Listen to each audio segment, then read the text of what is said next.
medyo mabigat na yung daloy ng traffic po dito sa West Avenue dahil may construction na ginagawa dito. At dito sa gitna, makikita natin yung napakalaking mga frame set. Tapos meron na silang 4 na barcades na nakatirik po dito. Napakatataas po ng mga pier na gagawin dito. Sinimulan ko to, walang naniniwala sa paligid ko.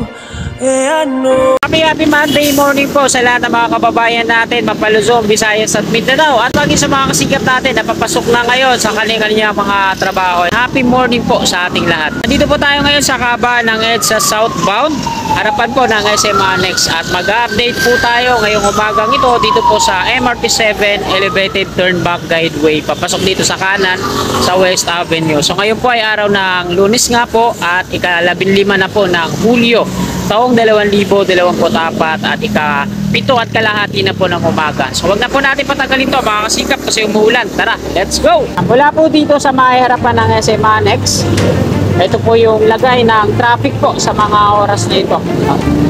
Light to moderate lang, tuloy-tuloy lang ang biyahe.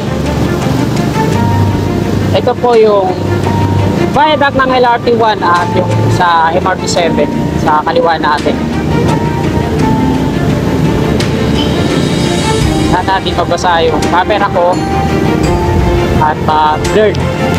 At pakita ko ulit dito yung ginagawa nilang footbridge mula dyan sa SM North EDSA patawid dito sa kanan, St. Paul. Ayan yung Paramount Unified Grand Central Common Station sa unahan natin. Patawid po yan dito yung Turnback Guideway sa kanan, West Avenue.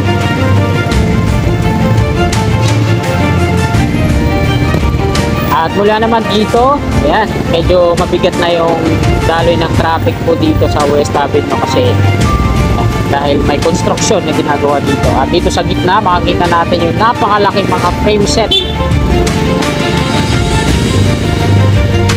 Tapos meron na silang 4 na barcades na nakatirik po dito.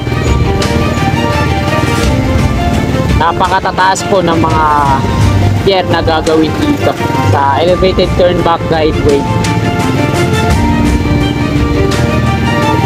4 na, no? Andito na yung pile boring machine sa unahan.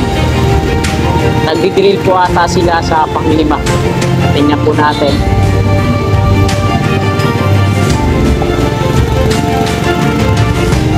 Meron silang roller crane, tsaka ito yung mga tube na to.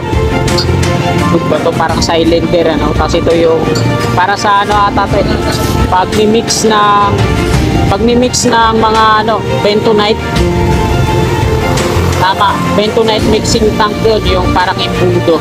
So dito, nagdi-drill na po sila, may nakabaon na rin na steel casing para sa pag-itirigan ng rebar gauge. At dito naman sa part na to, ito po yung mga gamit ng Trevi. Sila po yung contractor na gumagawa po dito sa MRT7 Elevated Turnback Guideway.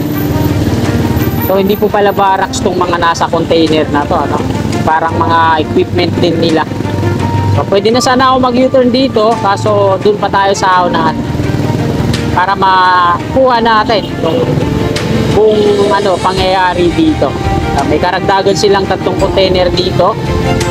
Parang gamit din nila to sa ano, sa pag-mix. Parang batching plant, parang ganun. So dito tayo mag-U-turn sa may Examiner. Titingnan natin kung may barracks pa dito yung Agaper. So halos lahat naman dito, kanan kaliwa, tapos na. Wala na rin yung mga steel pole parts ng street light dito sa kaliwa na ilipat na.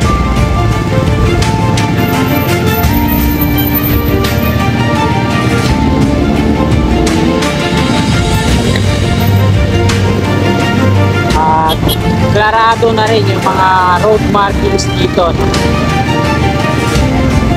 Pininturahan nila ulit kasi asfaltado na sa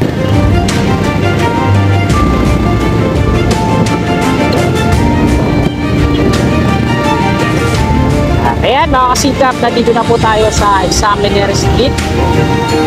Makaliwa muna ako dito tapos mag-U-turn tayo bago tayo bumalik. Hindi muna tayo magdidire-diretso lumiko kasi volume ng sasakyan mabilis, baka araruin tayo. Bago din to ginagawa dito, steel frame structure. Ano kaya mas matibay no? Kung yung RCC ba o yung steel frame structure? Kasi pag steel frame structure talagang solid eh. Sa RCC naman mga steel bar, pero makapal yung ano niya, yung pouring. So ito po yung Agaper. So meron pa silang barracks dito. Naglalagay pa rin sila ng mga bricks. Nilalatagan pa rin nila sa part na to. So dito naman di pa na asfalto, pero di na ata kasali pa dito, pero asfalto pa rin nila to dito sa kanto.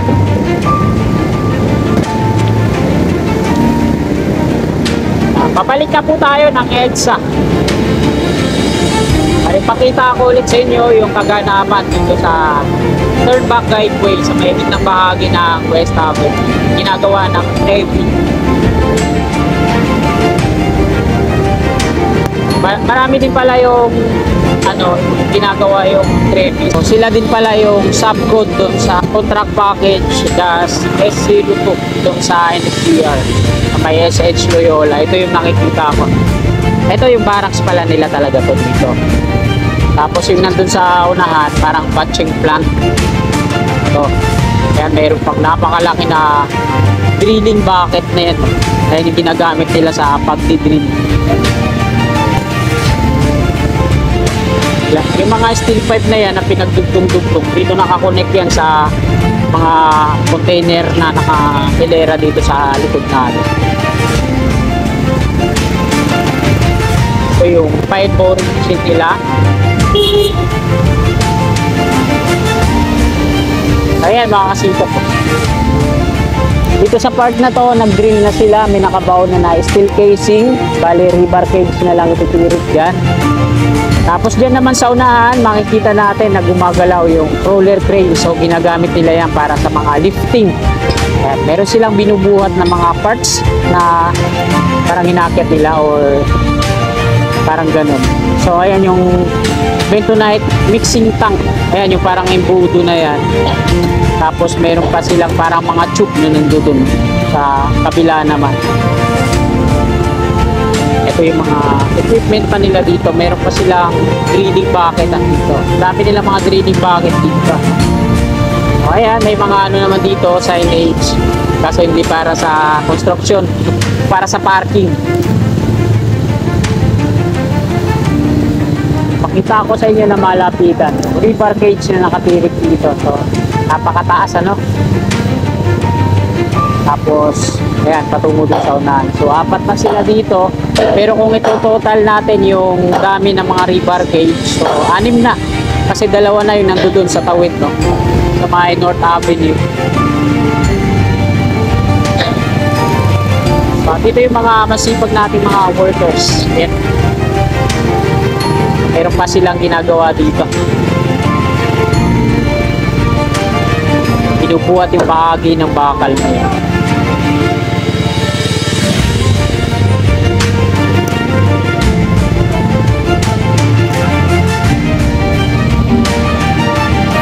Parang makaka-apply to eh.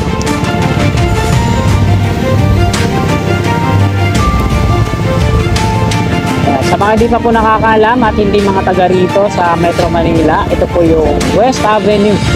Ang diretso po yan patungo sa Quezon Ave. Pag pumanang kayo dun sa dulo, pagpunta sa Espanya, tapos pagkaliwa naman patungo Quezon Memorial Circle at Commonwealth. Pagdadaan po kayo dito ngayong umaga, medyo matraffic pero may nagko-command naman na traffic enforcer. Ang palabas ng EDSA, dire-diretso lang. Yung mga patungo na ang Quezon Ave, ito moderate lang. So, ito naman, ganda na no?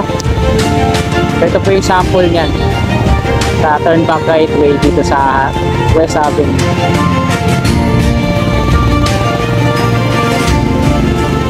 Diretso na po tayo dito mga kasigap. At ang Dito naman yung kasigap natin. Ano ba tayo? Sila yung naglilinis.